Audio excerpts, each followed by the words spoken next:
What's up, my friends? I hope you're doing good today. I hope you're doing awesome. That means we're gonna be on the same vibe because I'm very excited about today's episode. I can't wait to share with you this amazing, underrated, oftentimes misunderstood pre-prohibition cocktail. So if you like old-fashioned like, spirit-forward, simple, but complex cocktail, I'm sure this will become one of your new favorite. So if you guys are ready, let's make together the Widow's Kiss. The Widow's Kiss was created by George Kapler in New York City at the Allen's Hotel, and it was first published in 1895 in his book, The Modern American Drinks. It's a brilliant mix of apple brandy, Yellow Chartreuse, Benedictine, and Angostura bitters. We don't know exactly why this cocktail is called the Widow's Kiss, but there's a theory. Back in the days, rumor has it that Benedictine had a nickname, the Widow's Liquor, and that's probably for that reason that many cocktails from the pre-prohibition era with Benedictine was called Widow's something. The original recipe calls for 2 parts of apple brandy, 1 part Yellow Chartreuse, 1 part Benedictine, and a few dashes of Angostura bitters. This recipe yields something after dinner-like, very sweet, that's actually pretty far from the modern palates when it comes to cocktails.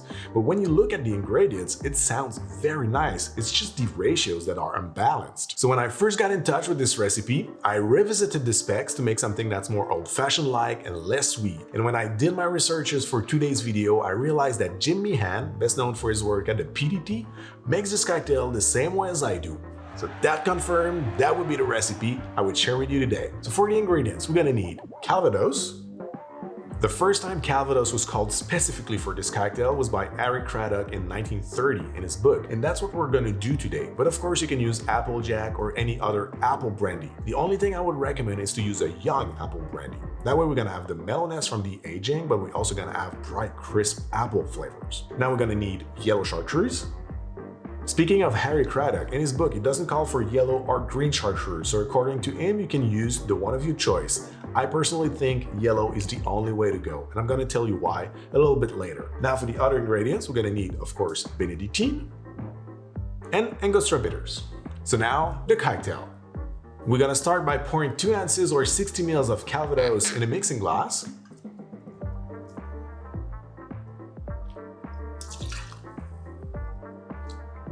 Then we're gonna add 1/4 ounce or 7.5 ml of Yellow Chartreuse.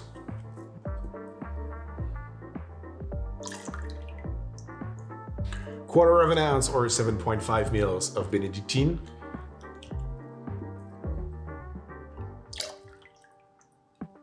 And 2 healthy dashes of Angostura bitters. Now we're gonna fill our mixing glass with ice and stir it for about 60 revolutions.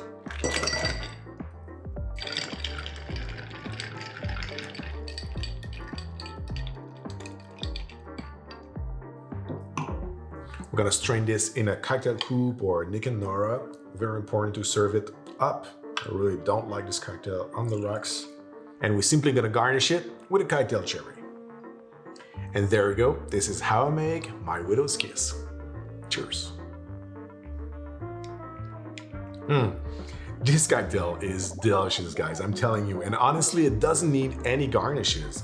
It is oftentimes served just with a cocktail cherry like that, and it's plenty enough because the smell of this cocktail is all we need as a garnish. There's beautiful, crisp apple notes, and it's a little bit funky. We know what it's gonna taste, and it's very, very appealing. Now for the taste, it's a delicious apple old-fashioned with a hint of honey, and we get beautiful complexity from the herbs and botanicals in the liqueurs, and they are playing perfectly together. And remember when I was talking about the importance of Yellow Chartreuse for me in this cocktail? That's because Benedictine is made out of 27 different herbs and botanicals, in which we get some of the signature ones of the Yellow Chartreuse. And I said vanilla and saffron, so they are playing perfectly in harmony.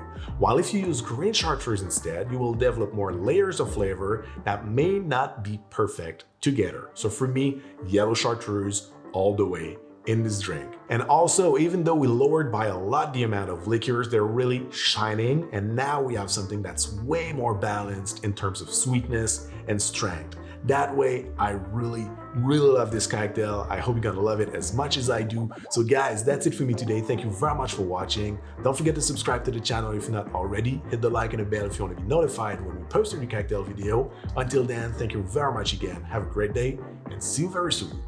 Cheers to the widow's kiss. Bye-bye.